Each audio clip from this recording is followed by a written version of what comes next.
It is currently 2:17 a.m. For most of the world, it is just the profound silence of an ordinary dawn.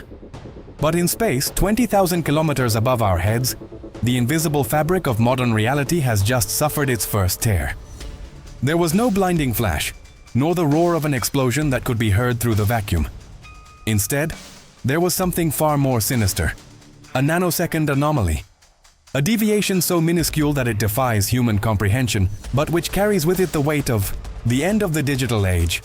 Imagine that every satellite orbiting Earth is a beacon, and all those beacons have just blinked at the same time. We didn't know it yet, but the timer for global chaos had already started ticking.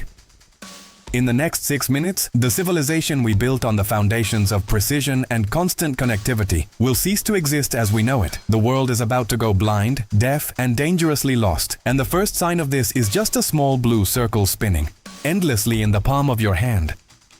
The crisis began silently in the underground control rooms of the Air Force and in civilian monitoring centers scattered across the globe. Engineers, whose lives are dedicated to maintaining the harmony of GPS constellations, saw their screens flooded with amber alerts. Initially, the diagnosis was a software glitch, perhaps a bizarre error in the time zone of a single server. But then, the telemetry began to report something impossible. The atomic clocks, aboard 24 satellites, the most precise instruments ever made by man, capable of keeping time with a variation of 1 second every million years, began to malfunction. They were diverging from each other.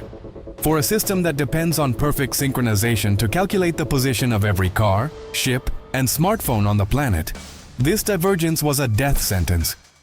In less than 60 seconds, the trail that guided humanity across the globe began to dissolve like smoke in the wind. Where there was once geographical certainty, now there was only the void of uncertainty.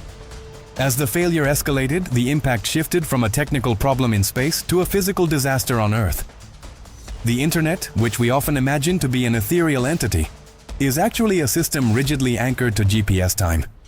Without the precise timestamps provided by satellites, data packets traveling through fiber optic cables under the oceans began to collide. Global financial transactions, occurring in milliseconds, suffered a fatal heart attack. High-frequency algorithms, without a universal clock to guide them, began executing frantic sell orders, evaporating trillions of dollars in assets in the blink of an eye. In Tokyo, London, and New York, bank terminals displayed enigmatic error messages, while behind the scenes, the infrastructure of the modern economy was collapsing systemically. It wasn't just money that was disappearing. It was the very trust in the mechanics of global commerce that was being crushed by the silence of the satellites. In the skies, the situation was even more dramatic. Commercial aircraft pilots, navigating through storms or in the deep darkness of the ocean, saw their digital maps simply disappear. The ground proximity warning system, which prevents planes from colliding with mountains in the dark, suddenly became a source of false alarms and confusion. Without the orbital safety net, the world's busiest airspace turned into a blind danger zone. On the COCEE ground, the logistics infrastructure that feeds our cities came to a complete standstill. Giant cargo ships, which use millimeter-precise positioning to dock and unload supplies, were immobile at sea. Autonomous trucks and fleet management systems that ensure supermarket shelves are stocked tomorrow morning stopped responding. The world is a perfectly lubricated machine, and GPS is the oil that allows its gears to turn. Without it, friction began to ignite society. If you feel the weight of this fragility, if you realize that everything we consider solid is, in fact, hanging by invisible threads of data, you understand the purpose of this channel. We live in a delicate balance, and the story we are telling today is a reminder that the fall is always just one system error away. If you feel compelled to explore the cracks in the foundation of our tomorrow, consider subscribing to Critical Tomorrow. Because what happens when the lights finally go out is something we all need to understand before it's too late. By the 4th minute, the crisis had struck the heart of the metropolises. Traffic control systems, which use satellite timing to coordinate traffic lights and prevent catastrophic congestion, went into failure mode. In a matter of seconds, intersections in Berlin, São Paulo, and Shanghai became scenes of absolute chaos. Ambulances and fire trucks, whose drivers blindly rely on navigation systems to find the fastest route amidst the panic, were trapped in labyrinths of metal and concrete. Response times for medical emergencies jumped from minutes to hours. A life being saved on an operating table now depended on equipment that, without knowing the exact time, began to malfunction.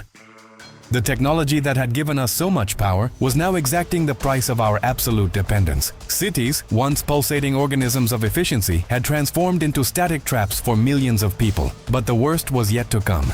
The biggest secret of modern infrastructure is that GPS isn't just for telling us where we are. It's for keeping the lights on. The world's power grid relies on phase sensors synchronized by satellites to balance the flow of high-voltage electricity. Within 5 minutes, without this constant pulse from space, substations began detecting frequency anomalies. In a terrifying domino effect, circuit breakers began tripping to prevent power plant turbines from exploding. Darkness began to devour entire continents. First, streetlights went out, then houses, and finally hospitals and data centers.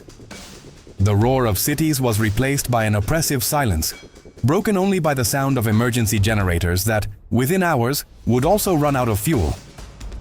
Without electricity, without communication, and without direction, humanity was suddenly hurled back into a state of isolation it hadn't known for centuries. In the final minute before total collapse, the human impact became the only thing that mattered. Imagine being in an elevator that suddenly stops between floors, or in a subway tunnel where the only light is the faint glow of a cell phone that no longer has a signal. Panic isn't a bang. It's a slow, icy realization. People in the streets began to look up, searching the heavens for an explanation for the emptiness in their hands. Parents couldn't contact their children. Strangers exchanged glances with a mixture of fear and distrust. The moral compass of a hyper-connected society begins to spin aimlessly when the technological compass breaks. The vulnerability we try to hide behind high-resolution screens and high-speed connections has been exposed. We are a species that has forgotten how to look at the stars and navigate by instinct, and now, the stars we ourselves placed up there have abandoned us. Those 6 minutes weren't just about the loss of a radio signal, they were about the loss of who we are in relation to our planet. GPS gave us the illusion that we own every square inch of Earth. That time is something we can control and divide into infinitely small slices. But when the connection drops, we realize we are merely tenants in a world that doesn't care about our transmission protocols. Technology is a bridge we build over an abyss. And sometimes we forget to look down to see how deep that abyss really is. What remained after those 6 minutes was the bitterest lesson of all. Our greatness is only a reflection of how well our mirrors in space are functioning. Without them, we are just shadows wandering in a concrete desert. Perhaps the end of the world won't come with an invasion or an epic natural disaster. Perhaps it will come through a silent mistake, a deviation in time that no one can correct. When the invisible fails, the visible crumbles. If you feel that these stories are more than mere speculation, but rather warnings about the fragility of our existence, continue your journey with us. Don't let silence be the only thing that remains of your curiosity. Subscribe to Critical Tomorrow and stay alert. Because in the end, the only thing more dangerous than missing the signal is losing the ability to question what we will do when it never returns. Tomorrow is uncharted territory, and only those who understand the shadows of today will be ready to walk through it.